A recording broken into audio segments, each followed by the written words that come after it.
Boker Tov, nous sommes le 28 juillet 2022, c'est l'heure de la revue de la presse et des médias israéliens en direct de Jérusalem sur Radio Kalita.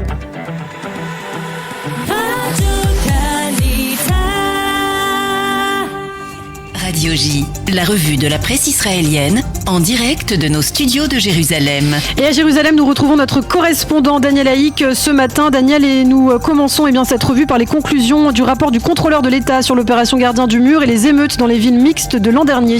Oui, ces conclusions font effectivement la manchette des quotidiens israéliens et sont mentionnées en évidence dans les sites d'information. Le Yediot Aharonot est particulièrement tranchant ce matin.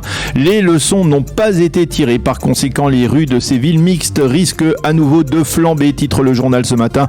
Et pour être prêt en vue d'un nouveau round de confrontation, le gouvernement doit absolument restaurer la police israélienne et créer la fameuse garde nationale dont il avait été question après les émeutes de mai 2021.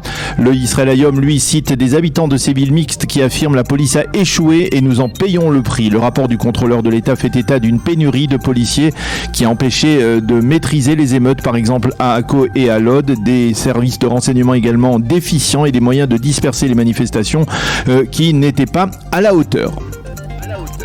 Et puis on s'intéresse ce matin à ce qu'écrivent les éditorialistes justement autour de ce rapport du contrôleur de l'État. Pour Yoav Limor dans le Israël Hayom, c'est le gouvernement qui est responsable, un gouvernement qui a tout fait pour réduire le volume de la police sans comprendre que ce sont les citoyens israéliens qui ont fait les frais de ces carences. Pour Yossi Yoshua dans le Yediot Aharonot, ces carences constatées dans le rapport du contrôleur de l'État risquent de pâlir face à un scénario catastrophe autour d'une attaque ennemie sur plusieurs fronts, au nord, au sud et à l'intérieur du pays. À propos de la pénurie de policiers, Yossi Yoshua écrit « Il faut que le gouvernement agissent rapidement pour résoudre ce problème ».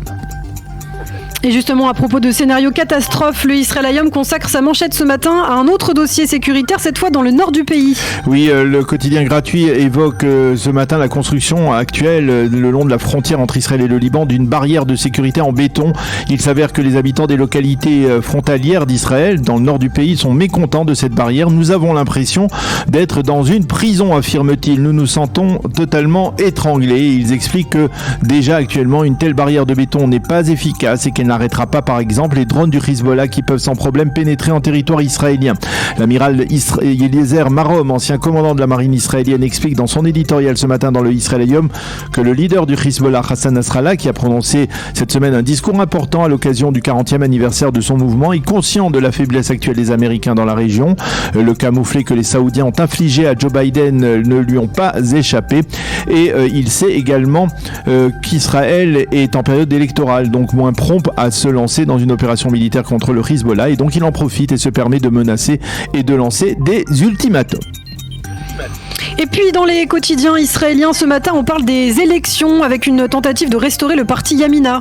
Oui, effectivement, les quotidiens mentionnent la conférence de presse au cours de laquelle Ayelet Shaked de Yamina ou d'ex-Yamina et Yoaz Hendel du parti Derech Eretz ont décidé d'unir leurs efforts pour créer une nouvelle plateforme politique qui prendra le nom d'Esprit sioniste, Ruach Tzioni. Le message qu'ils ont voulu faire passer hier soir, qu'un gouvernement restreint qui ne sera pas un gouvernement d'union nationale amplifiera les clivages au sein de la nation. Hendel a été plus clair, non à un gouvernement restreint qui serait dirigé par Binyamin Netanyahou. Les observateurs affirment que cette nouvelle formation aura pour but de séduire un électorat sioniste, nationaliste, modéré et religieux qui ne veut pas du Likoud de Binyamin Netanyahou mais qui n'est pas prêt du tout à voter pour Smotrich et Ben Gvir à l'extrême droite. Et bien évidemment, la grande question sera de savoir si un tel parti sera capable de passer le seuil d'éligibilité, une question à laquelle Ravit Hert dans le Haaretz répond fermement par la négative. Ni Shaked ni Hendel ne possèdent actuellement des troupes politiques nécessaires pour passer ce seuil d'éligibilité. C'est aussi ce que pense le caricaturiste du Yediot Aharonot qui nous dessine ce matin Shaked et Hendel en train de fêter la création de leur parti alors qu'ils sont happés par des sables mouvants politiques. Note de satisfaction ce matin dans les implantations juives de Judée-Samarie, une note que l'on trouve dans le Yediot et le Israël Hayom. Effectivement, la Cour suprême a décidé de modifier sa décision de faire évacuer les 52 familles d'habitants juifs de la localité de Mitzpeh Kramim. Les habitants pourront rester et la signification juridique est déterminante. Pour la première fois, la Cour suprême israélienne valide l'existence d'une localité juive construite sur des terres privées en Judée et Samarie. Les habitants de la petite localité de Mitzpeh Kramim se félicitent. La probabilité était particulièrement faible d'une validation de la part de la Cour suprême, mais nous n'avons jamais douté, affirme-t-il. Puis on parle de la population juive en Judée-Samarie, mais aussi pour des circonstances dramatiques ce matin, Daniel. Oui, le Maariv consacre sa page d'ouverture à un terrible accident qui s'est produit hier sur la route 60, la route qui traverse justement la Judée-Samarie du nord au sud. Selon les premiers éléments de l'enquête, une Palestinienne qui conduisait à grande vitesse a voulu doubler un véhicule. Elle a franchi la ligne blanche et a percuté le véhicule de la famille Sneedman qui venait en face, une famille Sneedman qui venait de la localité de Shvut Rachel dans la région de Binyamin.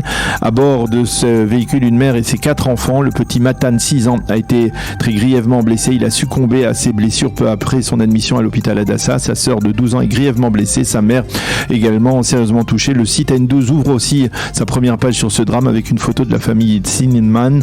Le père, la mère et leurs 6 enfants. La mère, qui est sérieusement blessée mais consciente, a affirmé que son fils avait été victime du terrorisme palestinien sur les routes.